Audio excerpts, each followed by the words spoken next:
Assalamualaikum warahmatullahi wabarakatuh. Perkenalkan, nama saya Nailiah Basiroh, NIM E2019-3015. Di sini saya akan mempresentasikan poin pertama, yaitu tentang sejarah berdirinya dinasti Abbasiyah.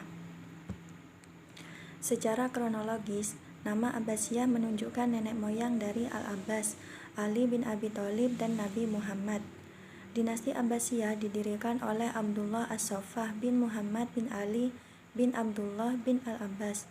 Kekuasaannya berlangsung dalam rentang waktu yang panjang, dari tahun 132 Hijriah sampai dengan 656 Hijriah. Selama dinasti ini berkuasa, pola pemerintahan yang diterapkan berbeda-beda sesuai dengan perubahan politik, sosial, dan budaya. Pada masa pemerintahan dinasti Umayyah, Bani Abbas telah melakukan usaha perebutan kekuasaan. Bani Abbas telah mulai melakukan upaya perebutan kekuasaan sejak masa Khalifah Umar bin Abdul Aziz yang berkuasa. Khalifah itu dikenal liberal dan memberikan toleransi kepada kegiatan keluarga Syiah. Gerakan itu didahului oleh saudara-saudara dari Bani Abbas, seperti Ali bin Abdullah bin Abbas, Muhammad serta Ibrahim al-Imam, yang semuanya mengalami kegagalan, meskipun belum melakukan gerakan yang bersifat politik. Sementara itu, Ibrahim meninggal dalam penjara karena tertangkap. Setelah menjalani hukuman kurungan karena melakukan gerakan makar, barulah usaha perlawanan itu berhasil di tangan Abu Abbas. Setelah melakukan pembantaian terhadap seluruh Bani Umayyah, termasuk Khalifah Marwan II yang sedang berkuasa, Bani Abbasiyah merasa lebih berhak daripada Bani Umayyah atas kekhalifahan Islam, sebab mereka adalah dari cabang Bani Hashim yang secara nasab lebih dekat dengan Nabi Muhammad SAW.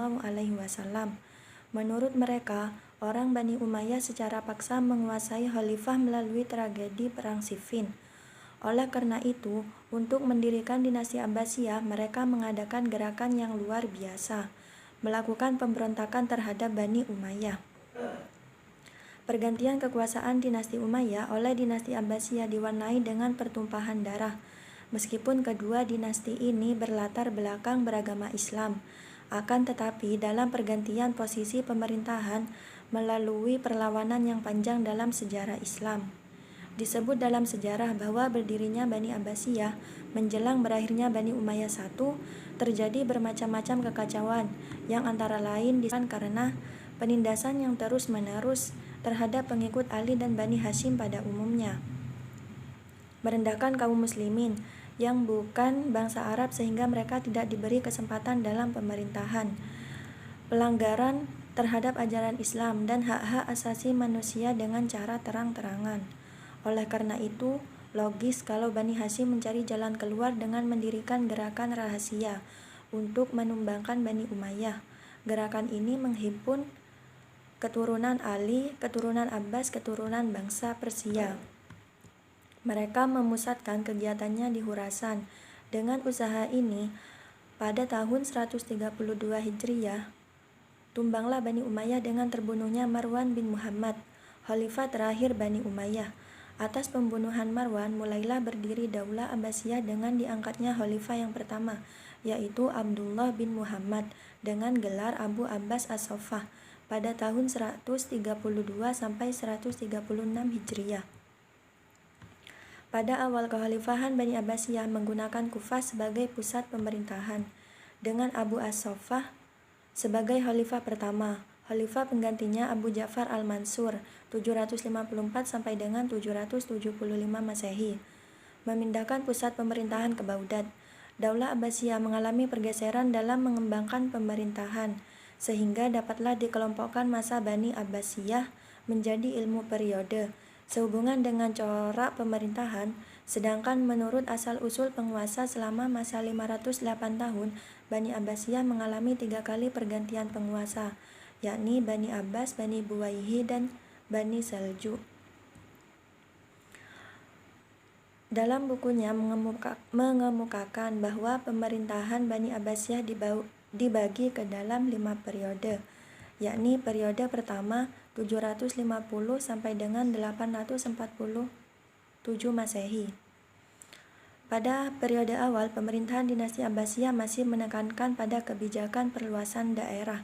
Kalau dasar-dasar pemerintahan Bani Abbasiyah ini telah diletakkan dan dibangun oleh Abu Abbas As-Soffah dan Abu Ja'far Al-Mansur, maka puncak keemasan dinasti ini berada pada 7 khalifah. Periode kedua, kebijakan Khalifah Al-Muqtasim untuk memilih anasir Turki dalam ketentaraan kekhalifahan Abbasiyah dilatar belakangi oleh adanya persaingan. Periode ketiga, posisi Bani Abbasiyah yang berada di bawah kekuasaan Bani Buwayhi merupakan ciri utama periode ketiga ini. Keadaan khalifah lebih buruk ketimbang di masa sebelumnya, lebih-lebih karena Bani Buwayhi menganut aliran Syiah. Akibatnya, kedudukan khalifah tidak lebih sebagai pegawai yang diperintah dan diberi gaji. Sementara itu, Bani Buwayhi telah membagi kekuasaannya kepada 3 bersaudara. Ali menguasai wilayah bagian selatan Persia, Hasan menguasai wilayah bagian utara, dan Ahmad menguasai wilayah Al-Ahwaz, Wasid, dan Baghdad. Periode keempat ini ditandai oleh kekuasaan Bani Saljuk dalam Daulah Abbasiyah, kehadirannya atas naungan khalifah untuk melumpuhkan kekuatan Bani Buwayhi di Baghdad. Keadaan khalifah memang sudah membaik, paling tidak karena kewibawaannya dalam bidang agama sudah kembali setelah beberapa lama dikuasai oleh orang-orang Syiah. Periode kelima, telah terjadi perubahan besar-besaran dalam periode ini. Pada periode ini, Khalifah Bani Abbasiyah tidak lagi berada di bawah kekuasaan suatu dinasti tertentu. Mereka merdeka dan berkuasa, tetapi hanya di Baghdad dan sekitarnya. Sempitnya wilayah kekuasaan khalifah menunjukkan kelemahan politiknya.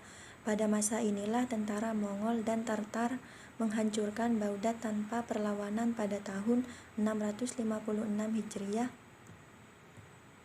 atau 1256 Masehi. Proses terbentuknya dinasti Abbasiyah dilakukan melalui 2 cara. Yang pertama, dengan menyebarkan misi propaganda melalui jaringan rahasia. Yang kedua, dengan menghimpun kekuatan militer demi menghancurkan kekuatan Bani Umayyah untuk memperoleh hasil maksimal. Bani Abbas menyiapkan strategi yang cukup matang. Mereka menebarkan propagandis untuk mendukung khalifah dari kerabat Nabi.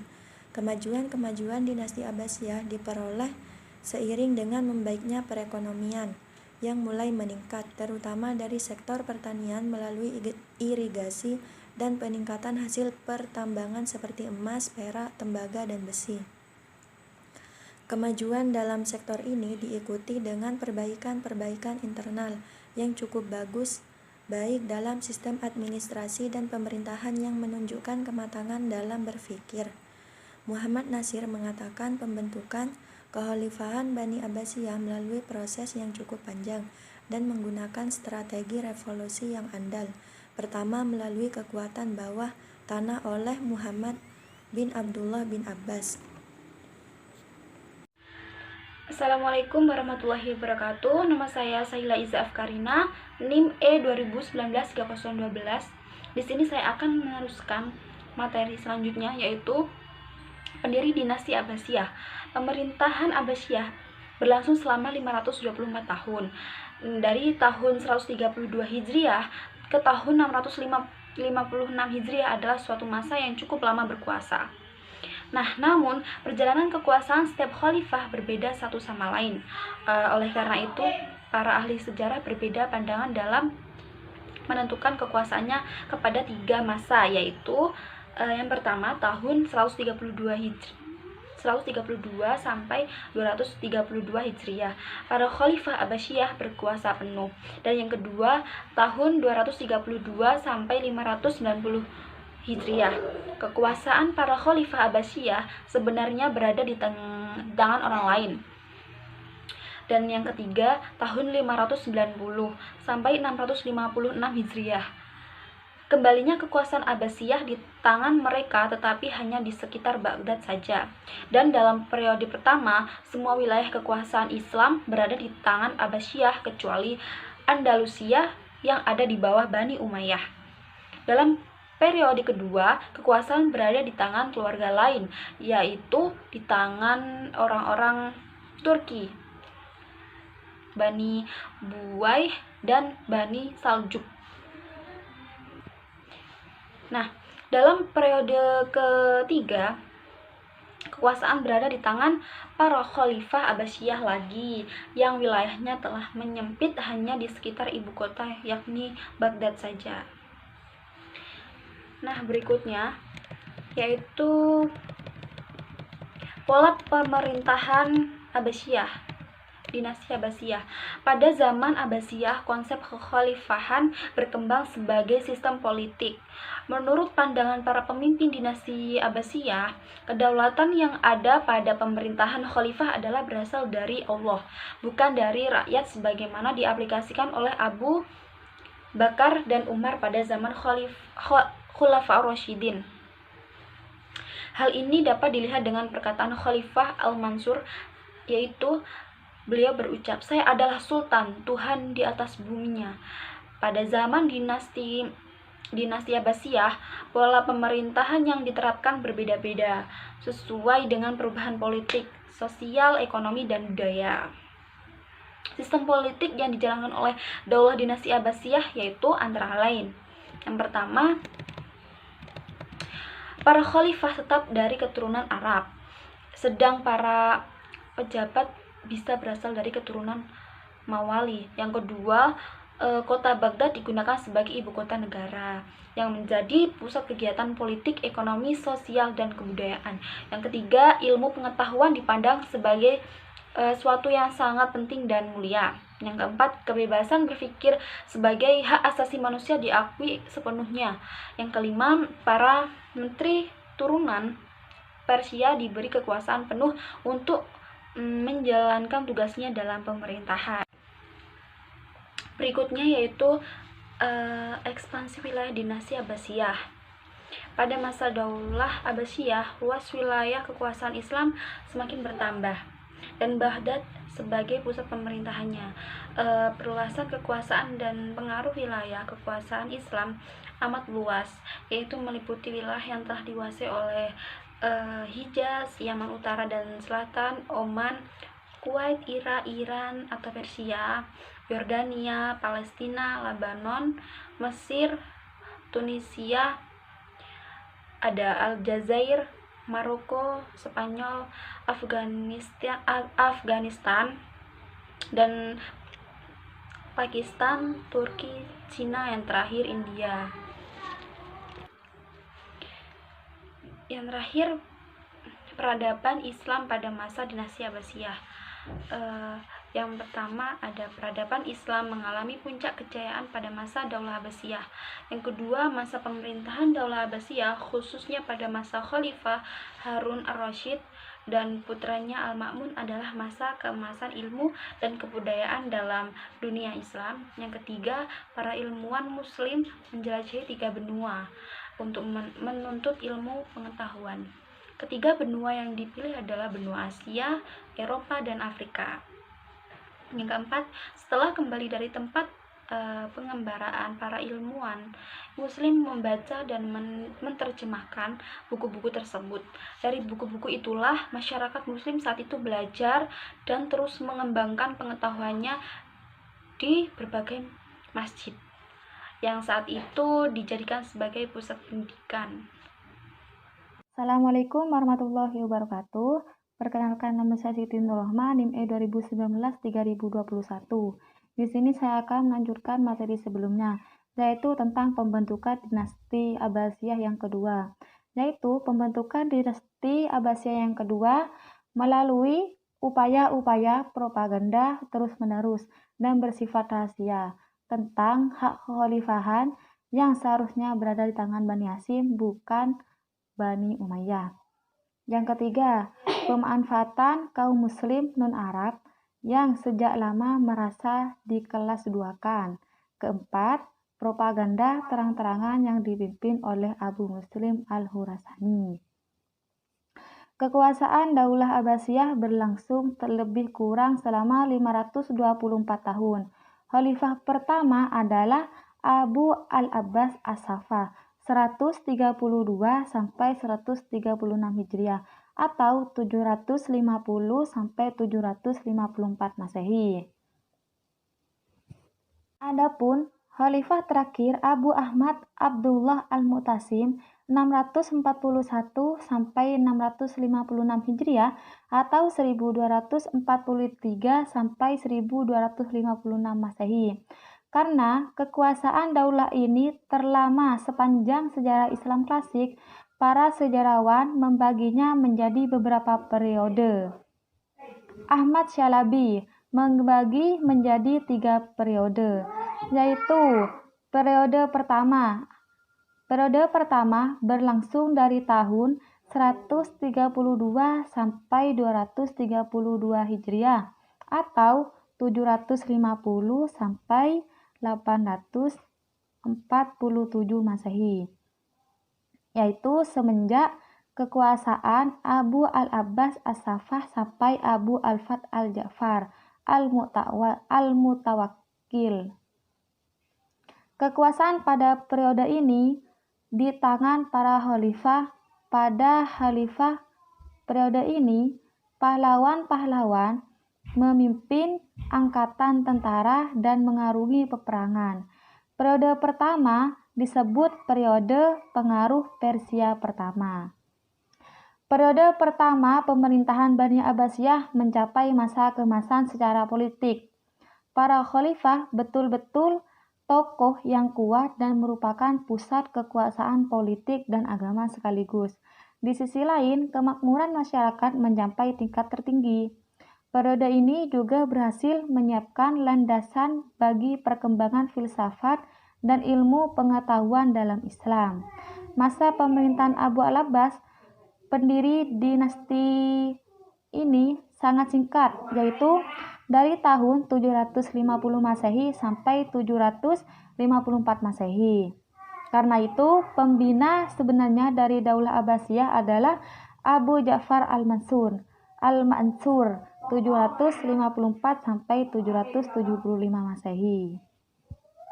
Periode kedua berlangsung dari tahun 232 sampai 590 Hijriah atau 847 sampai 1184 Masehi, yaitu dari Khalifah Abu Ja'far Muhammad Al-Muntawir sampai Abu al-Abbas Ahmad Nasir.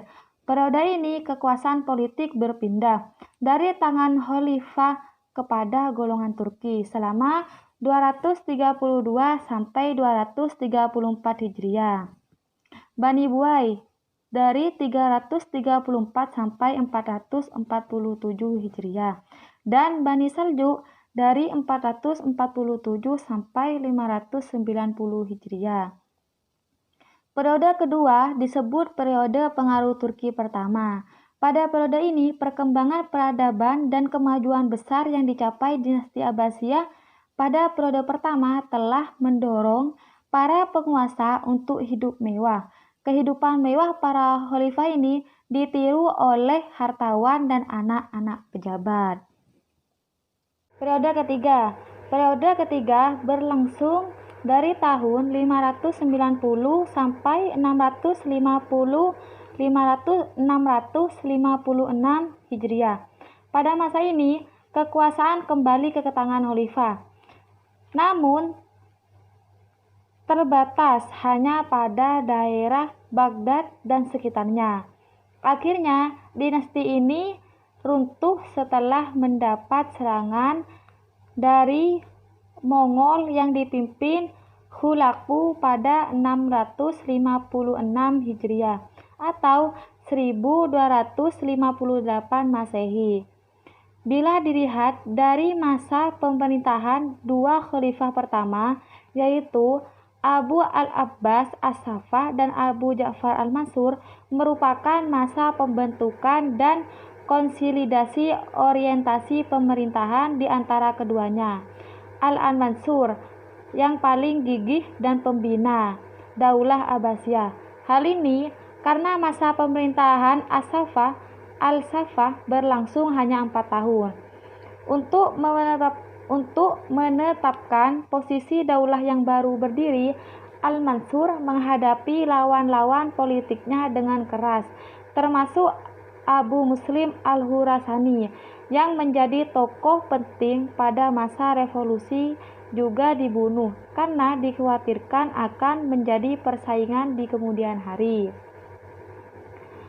Dua khalifah pertama telah berhasil meletakkan dasar-dasar bangunan khalifahan, maka sejumlah khalifah berikut melanjutkan sehingga Daulah Abbasiyah berhasil mencapai puncak keemasannya, yaitu pada masa Al-Mahdi, Al-Hadi, Al-Rasyid, Al-Ma'mun, Al-Mutaksim, Al-Watik, dan Al-Mutawakkil.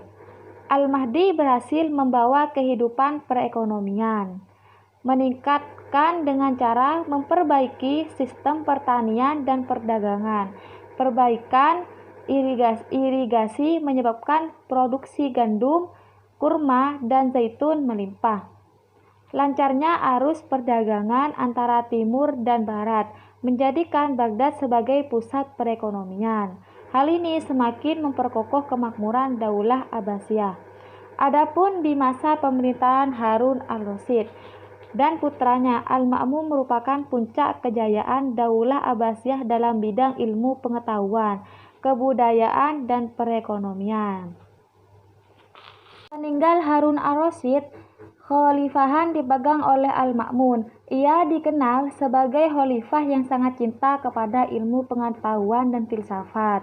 Pada masa pemerintahannya, penerjemah buku-buku asing secara besar-besaran.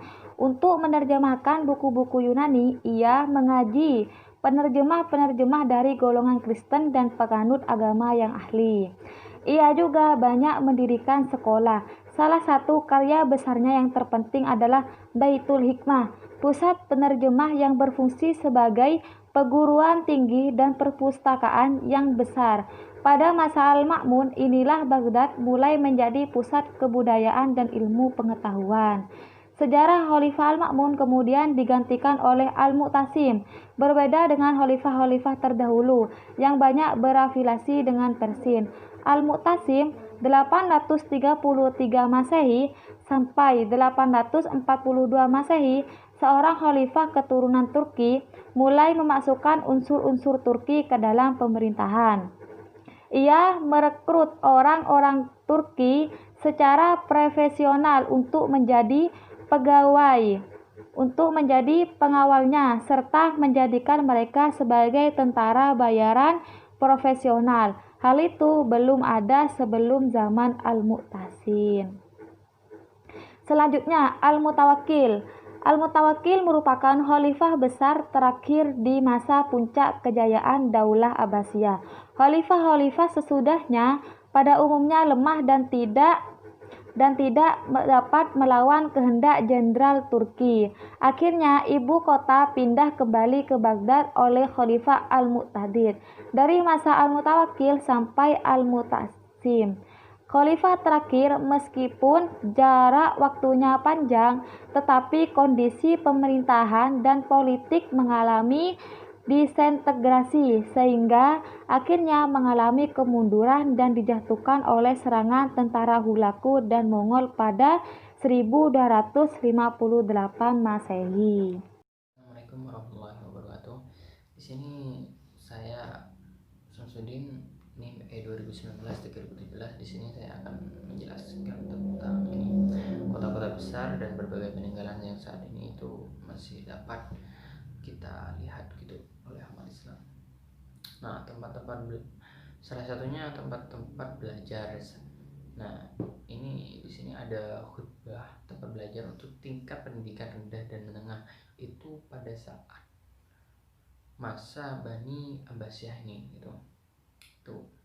Nah, yang kedua ini ada masjid, bisa dipakai untuk tingkat pendidikan yang lebih tinggi. Tuh. Nah, untuk majelis muhadrah, majelis tempat bertemunya para ulama, sarjana, ahli fikir untuk membahas masalah ilmiah. Tuh. Itu di majelis muhadrah. Tuh. Nah, untuk yang selanjutnya itu Darul Hikmah, perpustakaan terbesar pada masa Bani Abbasiyah. Nah, itu ada di masa Bani Abbasiyah, itu Darul Hikmah, itu perpustakaan yang terbesar. Tuh. Di tempat ini juga disediakan tempat-tempat belajar bagi penunjang perpustakaan. Di samping itu dibangun pula sebuah perguruan tinggi yang diberi nama Dani Hikmah. Nah itu. Nah untuk yang selanjutnya itu madrasah, didirikan di kota Baghdad, Basrah, dan masih banyak lagi kota-kota lainnya gitu. Itu sedikit tentang kota-kota besar dan berbagai peninggalan yang saat ini masih ada. Nah next. Nah yang selanjutnya ini kegiatan menerjemah. Nah kegiatan menerjemah ini ada salah satunya kemajuan yang dicapai pada masa Daulah Abbasiyah, khususnya Khalifah Al-Mansur. Salah satunya yaitu adanya gerakan penerjemah buku asing ke dalam bahasa Arab itu salah satu kegiatan menerjemahnya gitu. Nah yang selanjutnya itu ada juga di mana buku-buku terjemah sangat membantu umat Islam dalam mempelajari dan memahami berbagai cabang ilmu pengetahuan dari berbagai bahasa dan bangsa. Itu salah satu kegiatannya juga. Nah kegiatan yang selanjutnya itu diantaranya kitab atau buku bidang sejarah ilmu kalam, itu filsafat, ilmu kalam, terus ilmu pasti, musik, dan lain-lain. Nah itu juga kegiatannya.